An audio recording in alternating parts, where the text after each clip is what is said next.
Welcome to Show Studio, Head to Head. This is the first of the new series. We start in New York, where our lovely Calum night went. Yeah, that was that. So we have, reactions and comments from within, which is very important. As you all know, I watch the shows from here, so I don't have apart from London, I don't have the actual experience. So just to start, I would like a little bit of an overview, because you were just telling me it's been a good season, and it's true, the whole season it's been good. But after New York, I was, what? Yeah. First of all, I liked, and I will tell you later, the two shows that I usually don't particularly like more than everything else. But I was like, there's nothing really exciting and new in the sense, not in new designers, but there was nothing that brought to me something new. No, I think... Or do we need something new? You see what I mean? It was the first. Yeah. And so I was like, help me out here. Being there, I say it whenever I review New York, is that the schedule is so different because it's so much quieter. So actually, for the first time, personally, I actually spent a lot of time involving myself in New York, the city, which gave me a very different view of the shows. And I actually had a really good time and enjoyed being at the shows because of everything else that I was doing in New York. By else you mean the events, or not like the parties, just but it's like out? Going to the galleries, meeting different people. I was meeting different people from the fashion industry for meetings, and friends, artists, and all these people. And once I kind of got into that mindset and I got out of my London mindset, it actually made me view the collection slightly differently. I think because I was getting slightly more into the mindset of a New Yorker. And I think I've said it again before that New York Fashion Week can be quite insular and inward, whereas the European Fashion Weeks try and speak to a lot more people. But there did seem, I felt there that there was a positive change, possibly encouraged by the fact that Raf wasn't showing, that Raf wasn't showing at Calvin. Yeah. Everyone kind of stepped up, I think, and were like, because a lot of the international press didn't go this season. They really didn't show up. They really didn't show up. So did they only go to New York for Calvin Klein? I think because it's the beginning, I think because Womenswear is so obviously integral to so many publications, that they would rather get London, Paris and Milan correct and use that week in between couture and whilst New York's on to get their content right, to plan everything. But actually, I felt that there was a real big call from New York and some of the younger kind of middling designers, I guess, who aren't brand new but aren't big houses, that really stepped up and actually really took center stage. And that might have been because of... We will get back to that, because from afar, from afar I sort of disagree. Not that I hear what you say and I agree in principle, but I don't think Sies or Telfar stepped up as opposed to last year. I think, well, let's get into that. I think Vaquera did. Yes, and that I think was an incredible collection. I think Vaquera was very interesting because they're four, right? I think, it's a group. I know that. Yeah, there's a group and they all have a day's job, but I think they are very good because they have this take on fashion very, very different than New York, because it's not only styling or just pieces that are going to be sold, but they're very artistic in a way. They're very artistic in the shapes, in the volumes. They put out these things that are almost statues and a little bit bonker, but so interesting. And especially in New York, so interesting. Were you there? I was there. So tell me. So it was in a big. It was in a big hall, and as you can see on the catwalk images, there were leaves everywhere, and as you're waiting, it was the sound of a leaf blower. I love so it. it's like quite suburban, but also when you play that sound really long and the show was half an hour late, and you're listening to that sound for 35 minutes, it gets quite intense. You're like, get it out of my hair. Please, can the show start? But I think this is a really articulate collection. It was just the right amount of vulgar and ridiculousness, but actually really, really desirable clothes if you take them all apart. Obviously, some of the clothing at the end is obviously voluminous and statement, but actually really desirable clothing, really funny references to kind of puritanical design and kind of the way that different religions dress, I saw was quite a big influence. But then Did they talk about that in the notes? I mean, were there any notes? I can't remember. I feel like there weren't particularly descriptive notes if they were there. I don't remember, because obviously it was a while back time now. ago, yeah. And I've seen a lot of show notes since, but I don't remember. I can't remember there being a very good description. There wasn't a particularly apt description of the exact clothes, but it felt like and that's actually where I saw the most people. At that really? show, there's a real energy there, but it really is this articulate collection that's getting across lots of kind of very modern, young ideas. And it's very interesting because, as we said, they're a collective and they have day jobs, and so they don't have the infrastructure around them. They don't have a team of designers or like text, fabric researcher. I mean, and yet I think they're probably the most avant-garde. Yeah, for sure. In that sense, I mean, if fashion, because there are other things that I love that are more classic, but in the modern, like new fashion, I repeat, especially for New York, I mean, this thing that we're looking at now, it's fantastic. Yeah, and as you can see, it's kind of, most of them were almost running. They were kind of sprinting past. The models. Yeah, if you see videos, they're kind of, and really pushing themselves forward, kind of shoulders forward and running. Yeah. So that came running down. They always do this, don't they? They're falling, So this came running down and it was hitting all of us in the face, which is quite, which is really funny. And, having these models who either were kind of adolescent or had, were very short, very interesting frame. casting. It raised a lot of questions, didn't have any answers, but it's exciting to be posed those questions for fashion, and I think it felt, there's the time in New York with the schedule to sit there and ponder a show for 10 minutes afterwards, which you don't have anywhere else. In London, you're next one to the next one, whereas actually... Well, there's more than you think. There's not as much that you were, like, rightly enough interested in, but New York has like hundreds of things going on that we don't even know the names, but there's much more than you think, except that they're not standing out in an international way. So for people like us, it's the most relaxed, actually. Milan was quite short this year. It was like a long weekend. Yeah. But, then you go to Paris and like... Yeah, and then you're 10 days stuck. But I would like to start from Tom Ford, that, by the way, was just announced as the new head of CFDA, which for me, it's good in a way, because he has experience, but I really would like to see more young people taking over this big, important position. But that's another story. But I must say, Tom Ford doing Gucci is pretty good. You're making a face that I think you didn't like it. I think this was so smart of his. Because Gucci does everything but this now. And this is exactly why Gucci became famous at the time of Tom Ford, Karine, Mario, that triad that made, and he's quoting himself with the velvet and the silk and the attitude and those slutty shoes with the ties a la Karine Royfel. I thought it was fantastic for Tom Ford and for opening the season. It doesn't open New York; it opens the season. I agree. I mean, I didn't live through, or I wasn't watching fashion at that time. They're not new shapes, but that idea of Tom doing Tom at Gucci isn't something that I lived through. So I didn't have that automatic reaction to it, which I did feel slightly took over some people's opinion of it because they remember that being the thing. And people are going back to that. But were there positive opinions? Yeah, I had lots of very positive opinions, but everyone's saying Tom's doing Tom at Gucci, and without that backstory, they're nice. They're beautifully cut. There's a base level with him. He's obviously got great atelier. He's got great talent. He's got great taste. But did that elevate what I thought of the Tom Ford brand? No. But that's interesting because in the past years, I thought, do we really need a Tom Ford brand still? And when I was watching his shows, I was thinking he doesn't really know what he wants to do anymore. And I'm sure he would hate if he was hearing this, but that's what I got, like, ooh, it's a little bit like, with all that's happening. And I understand you're a little bit lost because you're that generation and you were the boss and you were commanding style, etc. And I think here he said, I'm doing what I want and this is what I like. And I think he did it well, because if we need to serve clothes that women and men want to wear, there's some clothes here.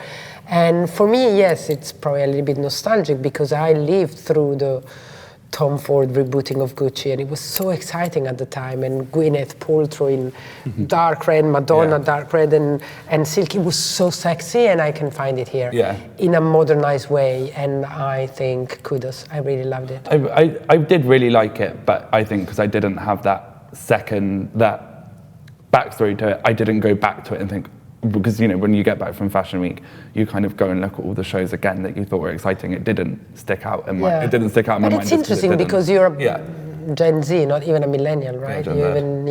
But look at this metallic dress with the chains. I think it's perfection. It's great, and also. But it's interesting to know what someone like you thinks, because actually you are the people he should talk to. Well, I mean, probably my generation has the money to buy, but. He needs to please you as well, and if that's your reaction, it's not good. But it is clever, because if he continues to work on, you know, he's set a new old path for his brand, and if he continues to do it, people will be paying attention. And he has a whole new customer, you know, there's a whole group of people my age who don't know about Tom Ford Gucci, as I was saying, so he can reinvigorate. But will they be attractive to this? I think they will.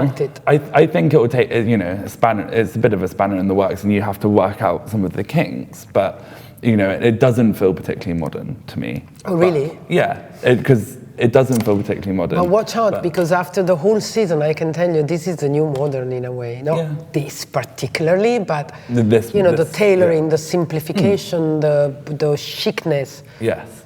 It's, you know. No, and I think he will. Or I believe that, you know, he's so talented, he'll kind of work out. But if you're trying to readdress your 90s archive to a generation that has access to Instagram, Tumblr, so knows the most famous 2 images but doesn't have any of the backstory, you have to kind of totally readdress it and re-warp it.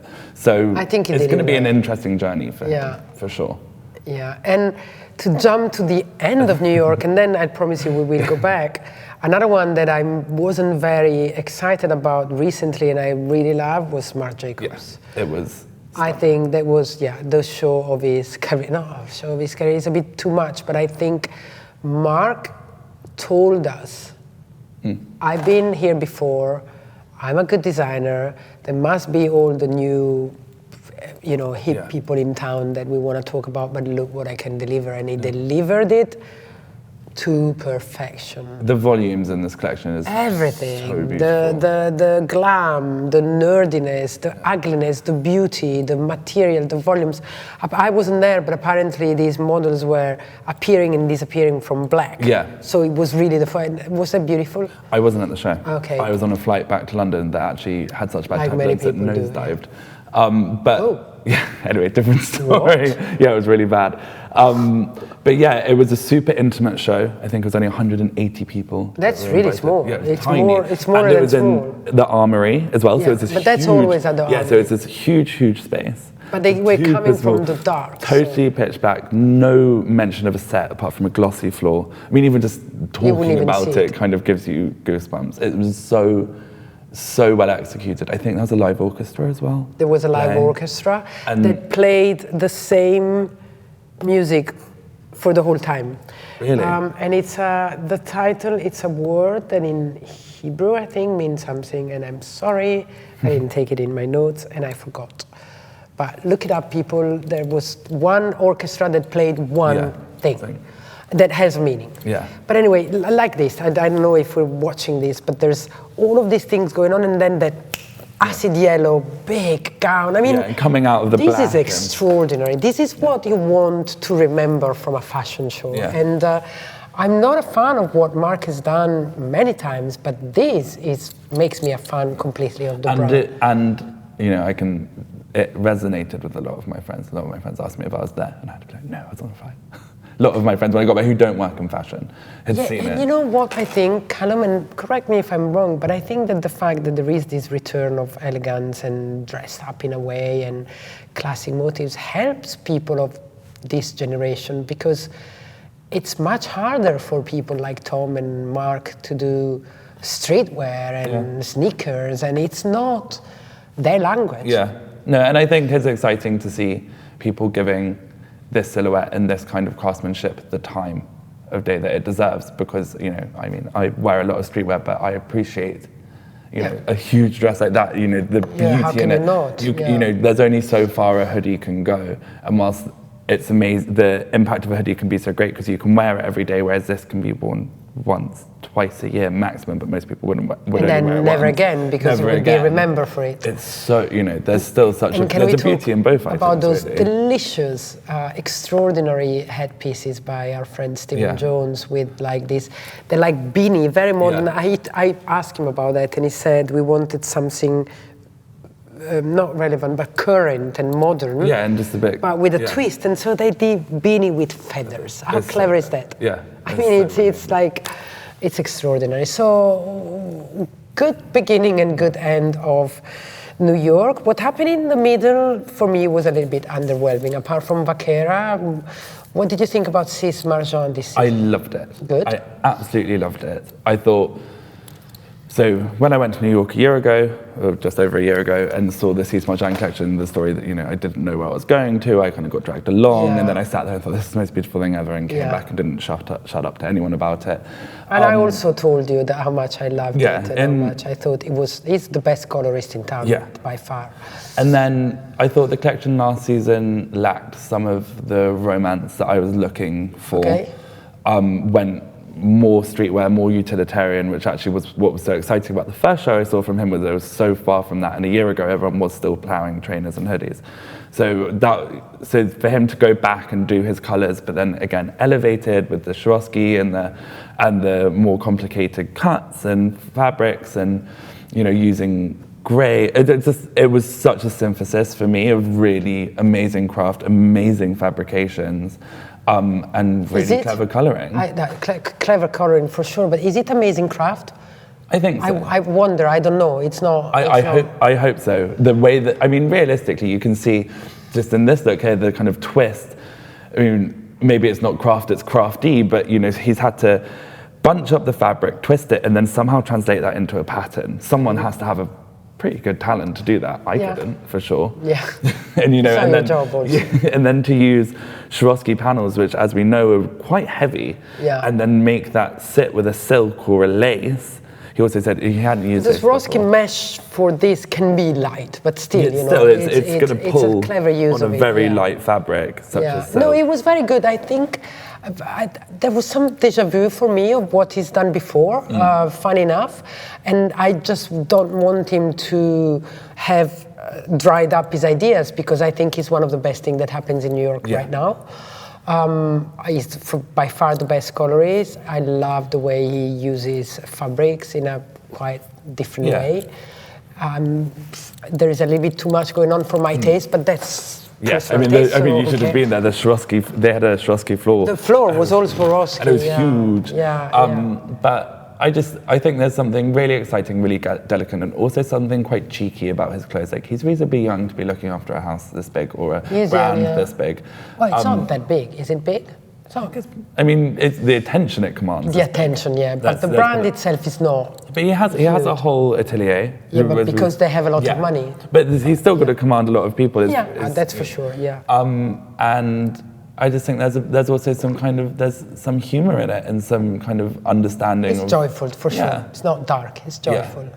But I just think there's a bit of tongue-in-cheek kind of, these colours are kind of horrible together, let's see who likes them. But they work in that way. I don't know, but there's definitely joy, and I do think there's horrible is not the first words that come to mind. But I see what you mean. Yeah, if you put two Pantone swatches together, you don't say I probably would have been orange and three types of pink, but then it looks good. And it influences the eye, and it serves the others, because then we go out with things that we would never think we would. Yeah.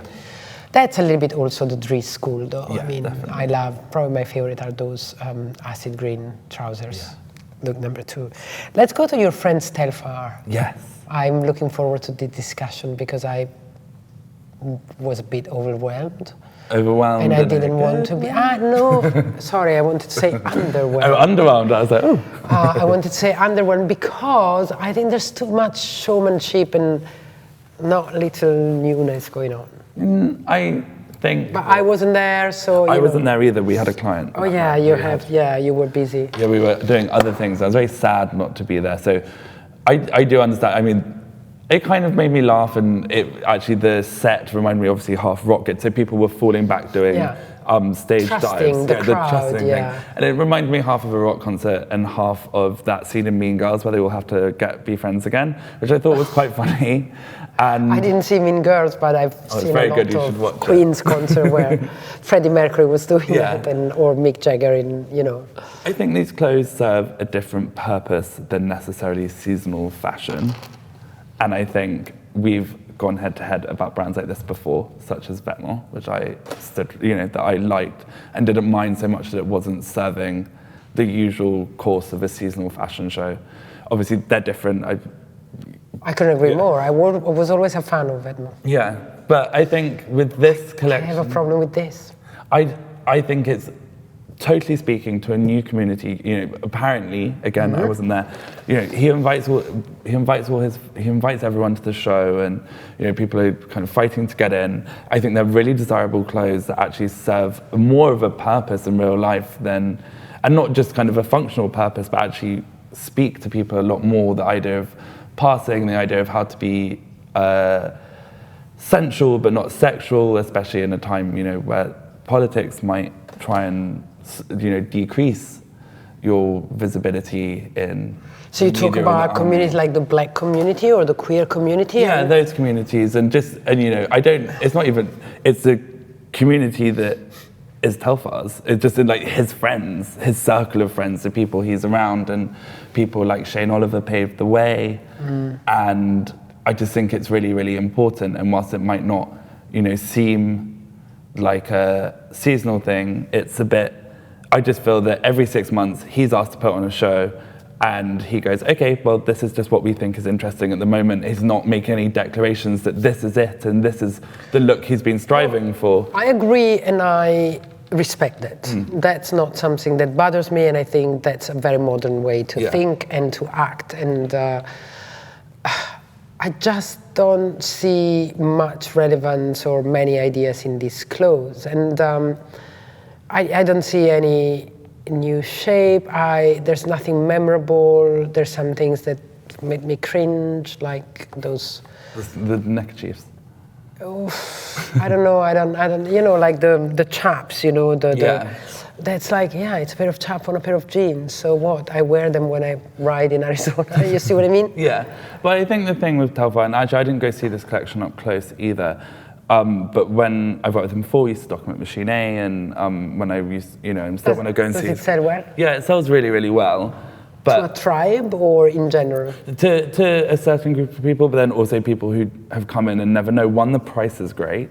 Okay, is it not expensive? It's not cheap. It's become to most fashion standards, and also normally the clothes are very multifunctional. So, the sleeves will be able to be popped off or slightly open, so they fall differently. Okay. You can turn things inside out, or that top you might be able to wear is actually a normal top with 2 sleeves. You put your head through the other hole, and things like that, so that these garments become very multifaceted, and also you can get on the subway wearing one thing, but then when you arrive at a club or a safe space, you can change and in that garment and suddenly express yourself more or less or however you feel.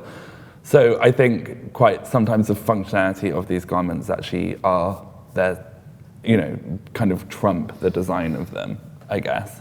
And it's an attitude, and it's an attitude that I love. That's my problem. I love the attitude of Telfar more than the clothes, if you see what I mean. So I'm not opposing myself to this. I have no prejudice. I love what they've done. I love what they stand for. And it's been around for longer than people think. It's not a new brand, And I absolutely love the community and the inclusivity and whatever. My problem with Telfar is that I like the attitude more than the clothes. And I just cannot bring myself to being like, ooh, I'm interested. I want to see more, I also feel, though, because if you look at the other side of the argument, and I'm not saying that this is what you're asking him to do, but if he did something else apart from this, I feel that there'll be a lot of disappointed people. If he started doing voluminous things, not that there's anything wrong with it, but he has such a core customer in the people who are hanging off his every word, and I think this is really true to him.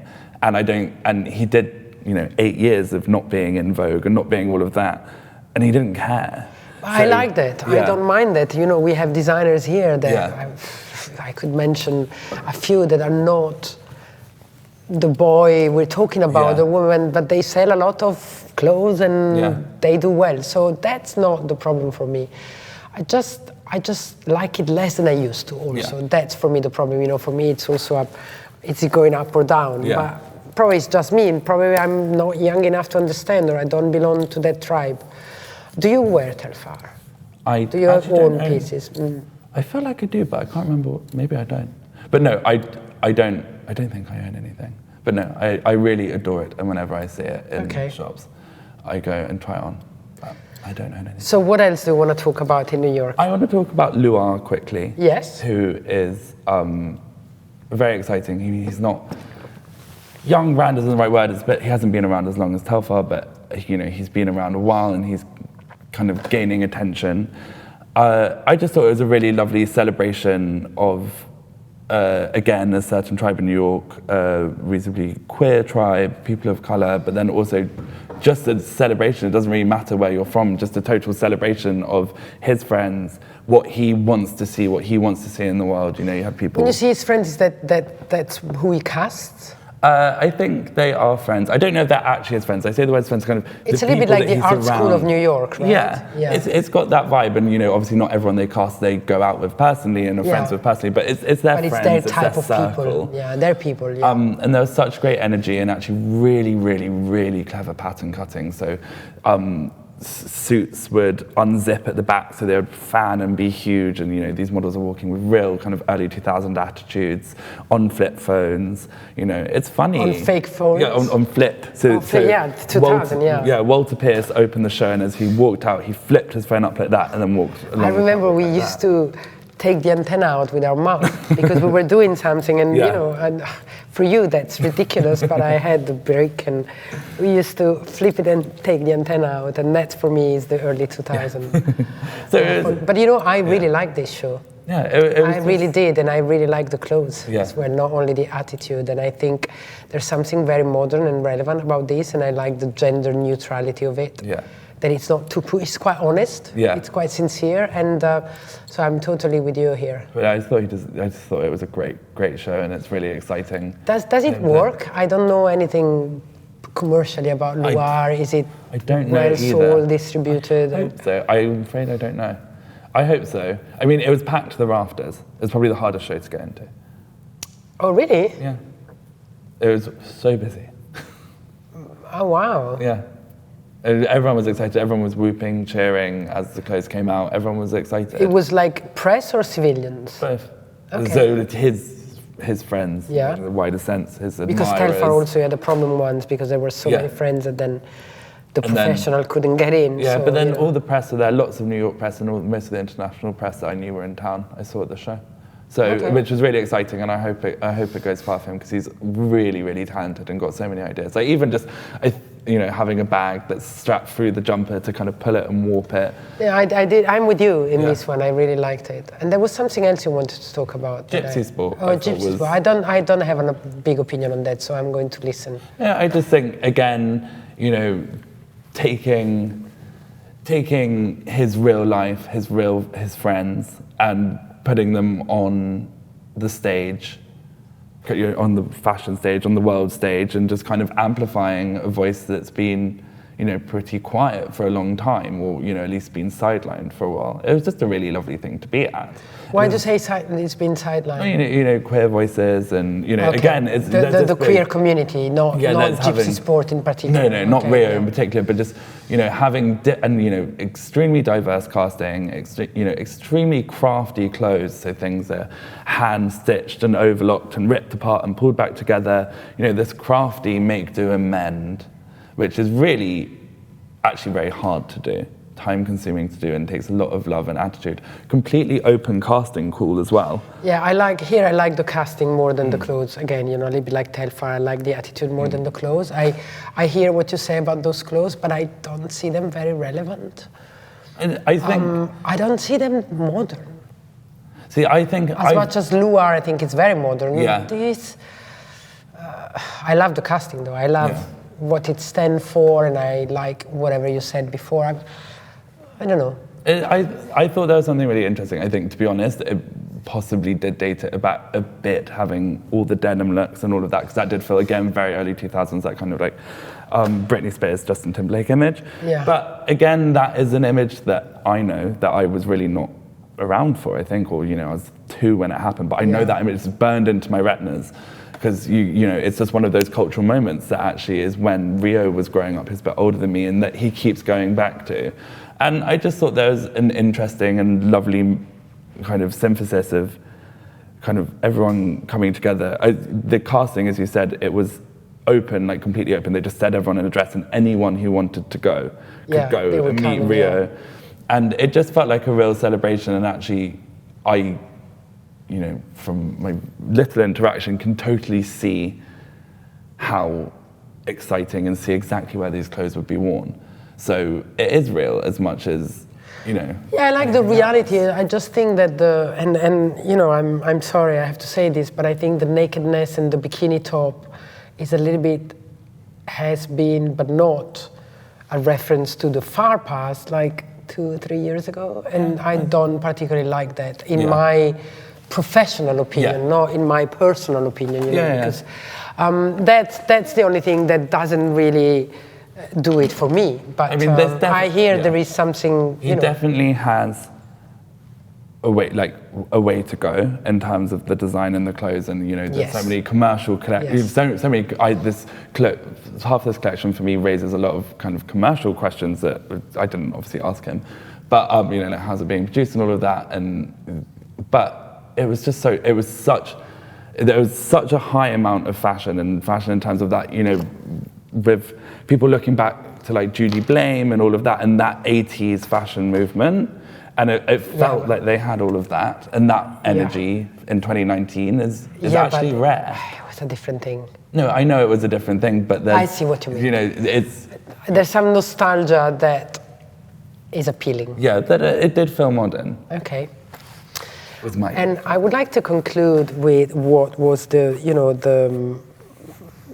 spoken about new phenomenon in town, this Japanese American called Tomo Koizumi. Yes.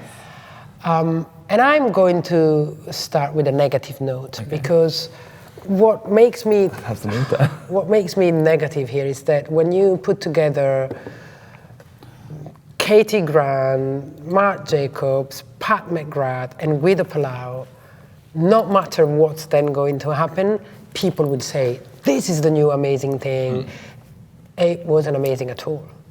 Do you think? Oh, absolutely. I mean, it was huge tutu in different color that, it was like Instagrammable fashion that has no foot in reality. But the team behind the scene, one of the best. Yeah. And that's, if Tomo didn't have that team, I don't think everybody would have noticed as much. Yeah. Well, Did you love it? Well, I totally missed the memo, and no one told me that this was going to be the new thing in town, whereas somehow everyone else found out. So I wasn't there. I really did, in the same way that I can. In the same way that I can appreciate a Dali painting, there's no basis in reality here, but actually the story connected with the clothes of this person who's been working for so long, and all these people came together and gave him a chance. There's this story there, there's an emotive story there, and then when you see the clothes and the fantasy that he hadn't been able to tell, and finally Marc Jacobs had led him into his store and he had told it. I liked it. It's a fashion love story, and the whole. Yeah, it's that once in a lifetime opportunity of the person who couldn't. Oh, yes, but will it be? Is it a point of view, or is it a sustainable business, or? Well, maybe I should wait for next season. Yeah, but I mean, I really would like us to show a few of them if we can. But it's one thing, which is not really flattering either. It's very Instagram. Come on, It's very. Katie Grant, he's the most image advanced person. I mean, she has this eye for what looks good and for what people want to love. And kudos to Katie. Is this fashion? It's definitely fashion. It's not necessarily clothes. It's not wearable fashion. I don't even. It's not. I don't. I mean, when I talk about fashion, I mean fashion. I don't think this is fashion. There's nothing really new with. I don't know.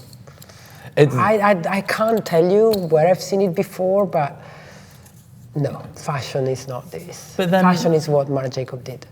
For sure, but then to hark back to what Ray Kawakubo does. But then to hark back to what Victor and Rolf did, not long before this, like 10 days before this, with the Fashion Statements collection, there's something fun, there's an energy, and there's also, with this, my thought was, the image of them all on the stairs, with everyone on the stairs, and the team came out, is that it is a fashion love story. I would have loved it before if it didn't have all this buzz behind, because it's not enough that these names are supporting you to be, I think there are more talented designers who don't have that support. And I'm not judging Marc and Katie for falling in love with this and having fun with it.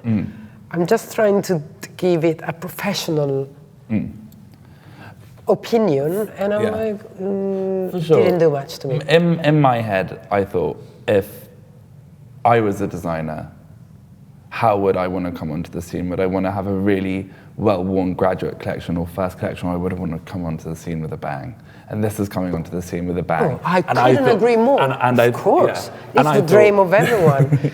Do I, as a critic or as a potential client, am I impressed? No.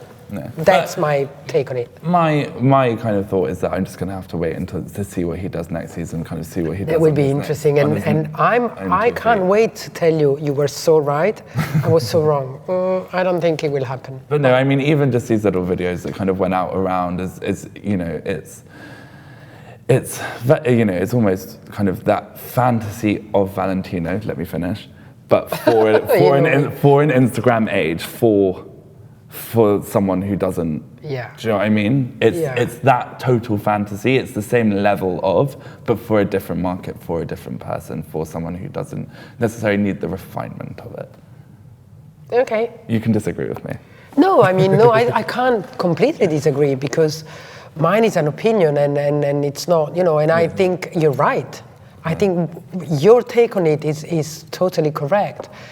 But, take Gwendolyn and Kaya and Katie, and in a way, we are left with a mass of tulle in different color that, well, we'll see. I guess you're right. And probably we will see some people hanging out dressed like this. Don't think many. But anyway, thank you so much. We have to close because we're getting much over our allotted time. You stay tuned. This is only the beginning of our head-to-head series. There's still London, Milan, and Paris to go. It was a good season. It was an interesting season. Sadly, Calum only took us on for New York this year, but we'll see him very soon. Please go on our channel on YouTube, subscribe, and leave us your comment. Thank you for watching. Bye-bye. Bye.